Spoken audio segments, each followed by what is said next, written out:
Welcome to the show. I have to thank you for keeping faith with us. Today on the program, we have some very interesting and lovely people. They are all members of the Abuja Writers Forum. And we have Lois, George, and Chinwe. On the guitar, we have David Adzi. You're all welcome to the studio. And we are going to be cooking something very delicious. It's simple to make. It is okra. And we are going to be making this okra with just dried fish. We're going to accompany this with Semovita. So stay with us, don't go anywhere, we'll be right back.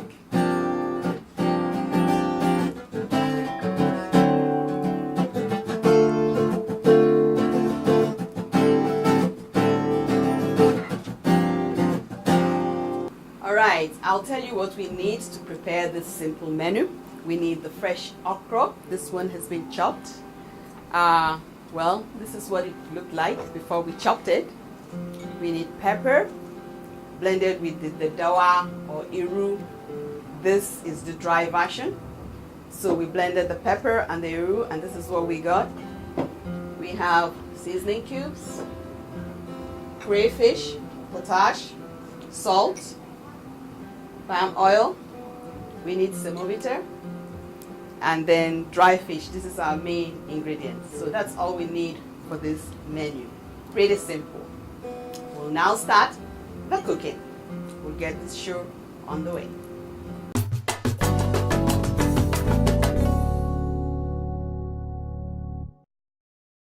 All right, to get this show on the way, we're going to start with our okra soup.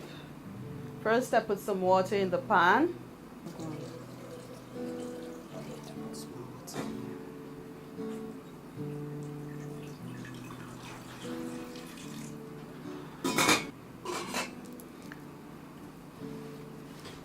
Then we chop some onions.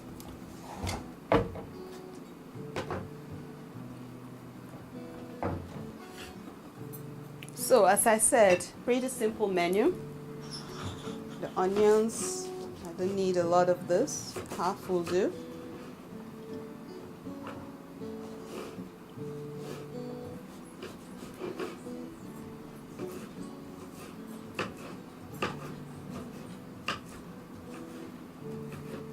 There's several versions of okra soup in Nigeria, and I have some lovely ladies in the house. So ladies, can you tell me a little bit about the version that you love?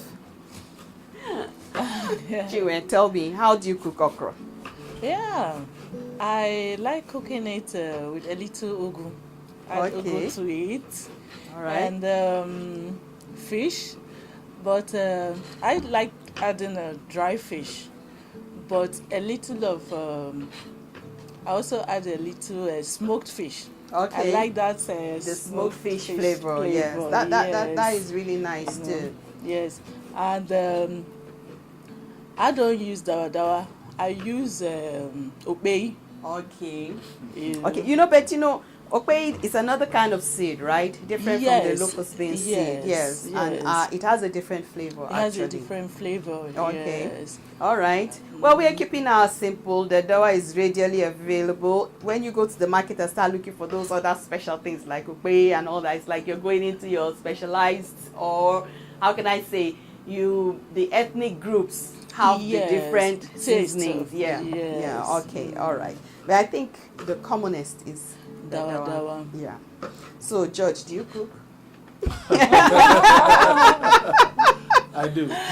All right, you do. All right. So, what do you cook? Have you ever tried okra in any version? Tried making it yourself? Okra is one of the easiest soups I cook. Ah, okay. I'll take that from you. So, when you're doing okra, how do you do it? I actually prepare it the way you've done it here, but I like frying my okra with palm oil. Okay. Yes, I put in the oil, then put the okra fry before I now start putting all the spices. Okay, but it takes away the viscosity. You will tell us it's viscosity, but the draw factor will go. Well, as long as it's okra, I just eat Yeah, it okay, you don't mind whether I the don't draw mind, factor yes. is there or not. Yes, I don't All right, I can deal with that because I know a lot of people who do okra to eat rice with, so they don't need the draw factor, because the swallow is not there, it's rice. Yes. Lois, enlighten us. Tell us about okra. Yeah, okra soup is actually my favorite soup. Wow, so glad that you're here today, Ben. Yeah, it's very nourishing and it's also medicinal. Whoa, okay. Yeah. All right. Anyway, in the course of the program, we're going to do a little investigation into what okra is about. So this little info is going to help that investigation. All right. So are you do it with fish, meat, snail? I know Yeah. someone who does okra with snail, and I do it with fish, okay. little oil, Okay. oil, very little. Then I make it half done.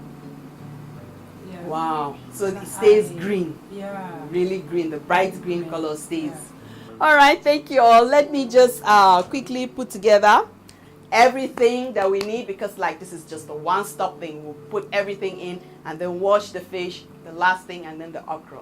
So stay with the show. We'll be right back.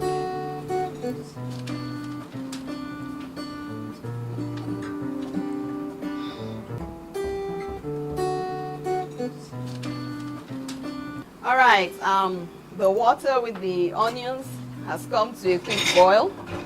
So we're adding everything we have. This is the dawa with pepper. We're just going to add that to the mix. Put in the crayfish.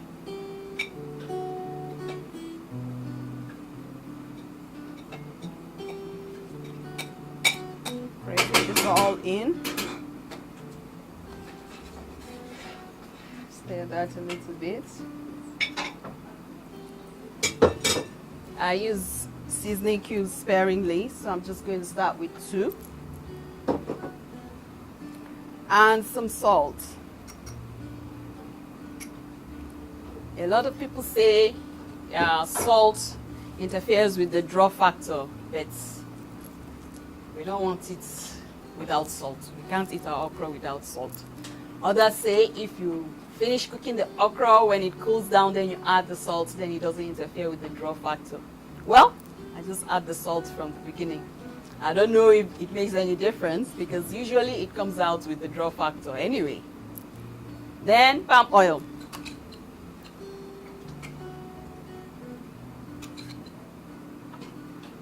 Two cooking spoons.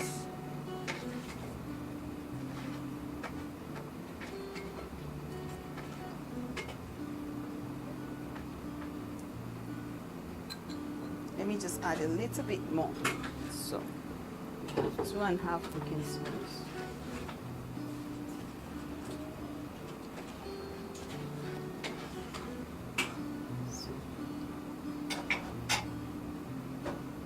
We'll let that boil for a bit. And that's because of the dawa actually. The dawa is the only thing that we need to cook a little bit so that our soup tastes better. Now for this quantity of okra, I've used 3 of the flat pieces of the dawa and 4 of the ata, which is the scotch bonnet, 4 of these, and half an onion. So the next stage is to clean the fish, and that's the last thing that goes in, and then the okra would be the icing on the cake. Don't go anywhere. We'll be right back.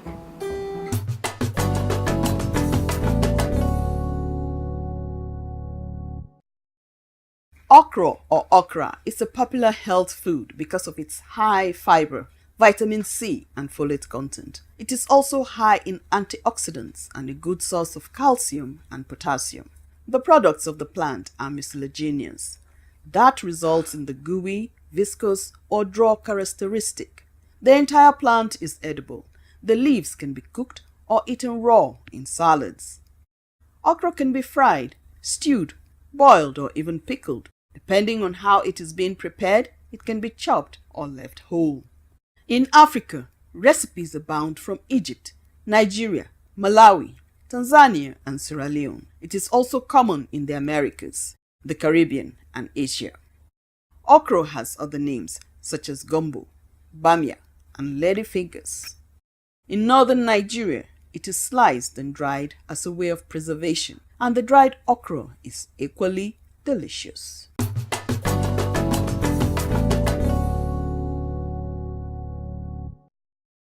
Alright, to clean our dry fish, we're using the salt as a scrub.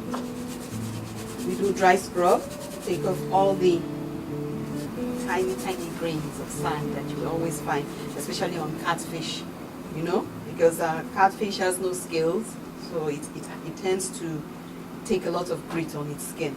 So when you use salt like this to scrub, it's like you're just using a scrub on the skin of anything. Even us humans, we do the scrub, right? Sometimes you scrub your feet or something like that. So the salt is just the scrub that we use to take off the grit. Now, if you put it in hot water, for instance, sometimes some of the grit that is on the skin will now stick to the skin instead of falling off the skin, because the hot water quickly acts on the skin and softens it. So before you can even begin to put a little pressure on the skin to wash it, it will begin to fall off. So it's just easier, and it takes off a lot of grit when you just do the dry scrub and then you put it in cold water and you're sure that all the grit, and then anything that's left, cold water, or if you like hot or warm water, will now take care of the rest. With the salt scrub, really it works. It takes off a lot of the grit. Little tricks that we pick up along the way. Yeah? Yes. Thus, cooking is about experimenting. You do a little of this, a little of that, then you read, then you see what people are doing. And those who love cooking, that's what they do. So that's what I do too, because I love cooking. I love cooking too. Wow, okay now. So we'll form a cooking club now. Yeah, I think so. When we finish discussing books, then we'll talk about food. Yeah? Mm-hmm. Okay. I think I will have to ask you this. The last time I was cooking okra, my wife told me that I shouldn't cover the pot, because if I do, it will not drop. Yeah. Ah, Yes. okay. Yeah, they say that once you put in the okra, don't cover, or else it won't draw. Yeah, but It won't draw, yeah. truly speaking, it does. It affects it. Even if when you're warming it the Yes, next it day, does. Yeah, sure. if you cover it, it reduces the draw, viscosity, the yes. draw factor. So I don't know how it works, but it's true. She's right. So once I put in the okra now, I'm not covering again. Okay. Yeah. Okay. Wow. I haven't noticed it. But sometimes if I want it to draw more, I grate part of it. Yeah, but when you Yes, grate, that yes. adds to the viscosity, definitely. So we'll just finish cleaning the fish, add it to the pot, add the okra, add the potash. I've said that before, I'm saying it again. Then we're going to turn some swallow. Don't go anywhere. But if you're not Nigerian, don't think we're going to swallow a whole human being. We're swallowing Semovita.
Okay, so we're into the interview segment of our show. We thank you for staying with us, even as we cooked the entire meal.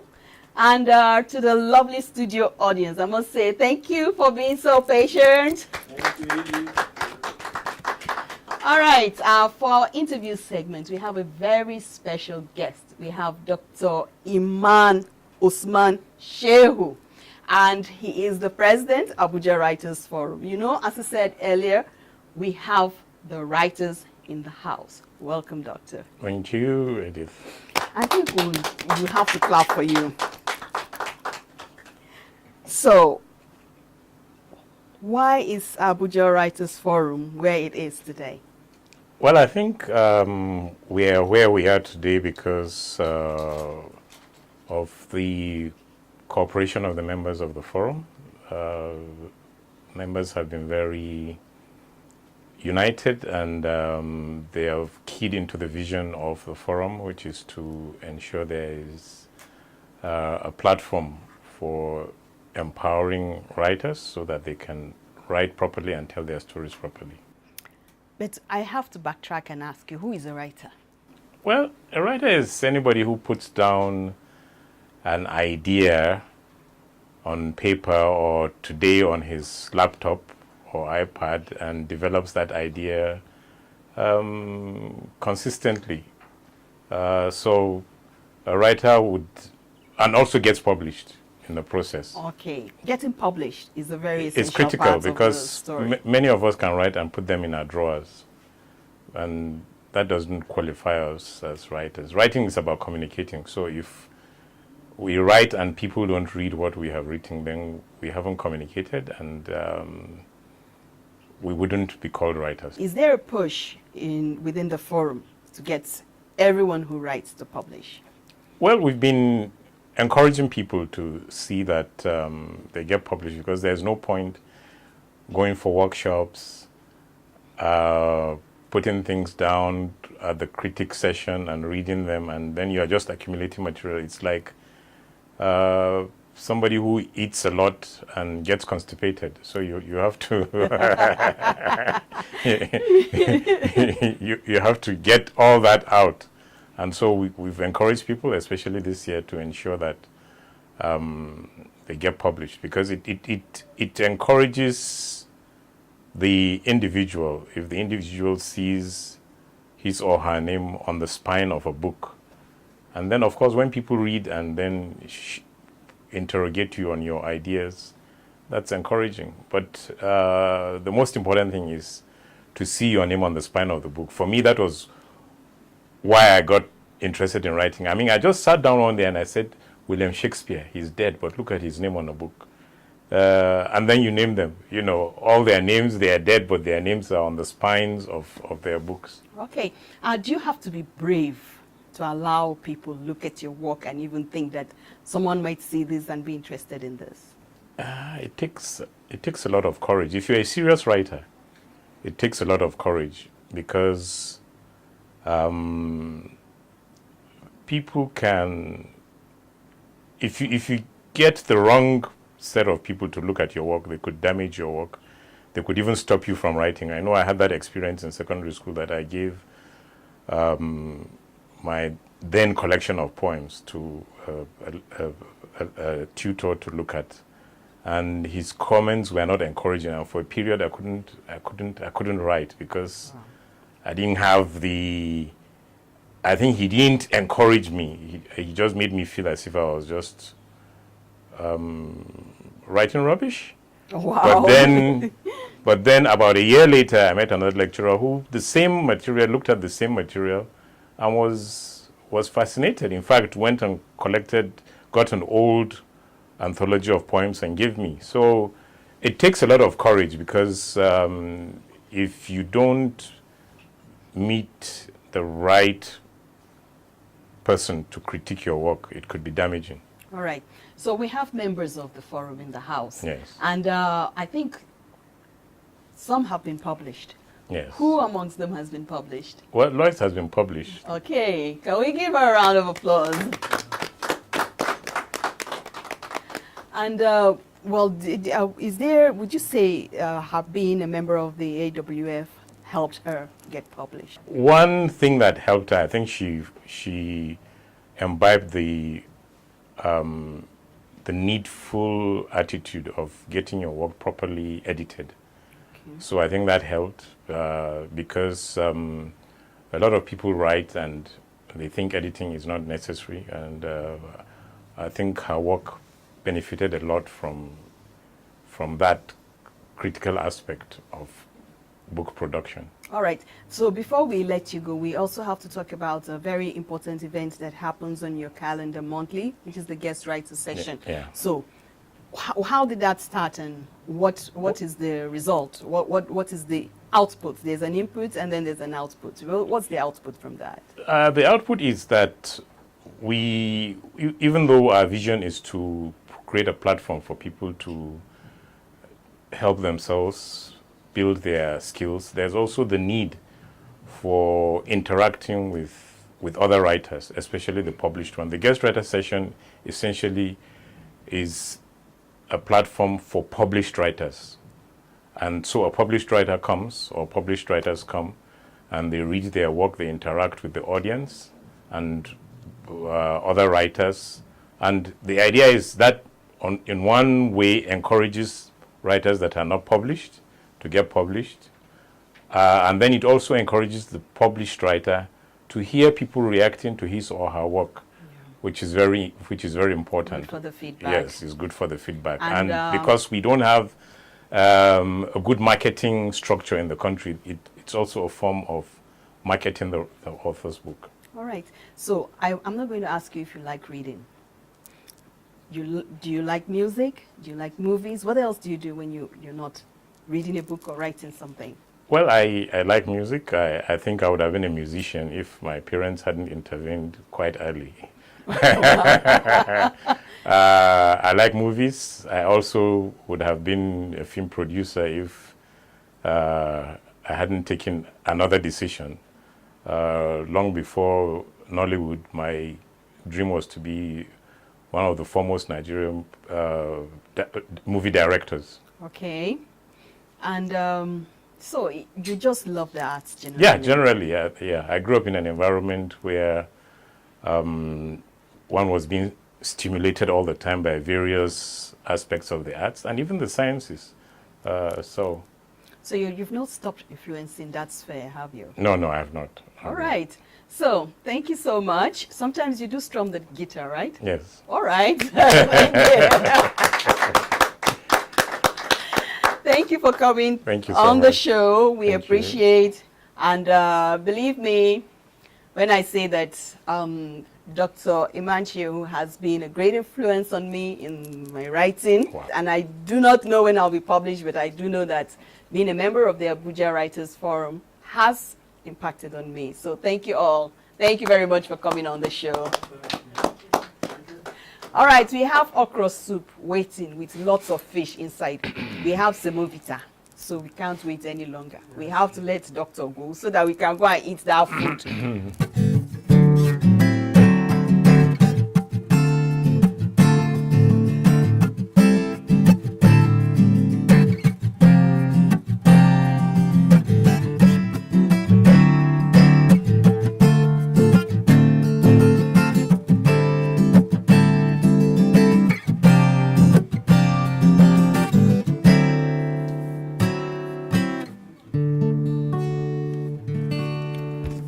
Wow, it has been a very interesting edition of the program. Thank you for staying tuned. And as you can see, we are all getting down with our tuwo and okra soup. Tuwo, aka swallow. It's semovita and okra soup on the show. Thank you for staying with us. Thank you, Dr. Iman, for coming on the show. Thank you, AWF members, for coming on the show. And we have these bags containing the snacks that you can see on the table. Every member of the show today gets to go away with one of these goodie bags. And it's just our way of saying thank you for coming. Do join us again, same time next week. Bye.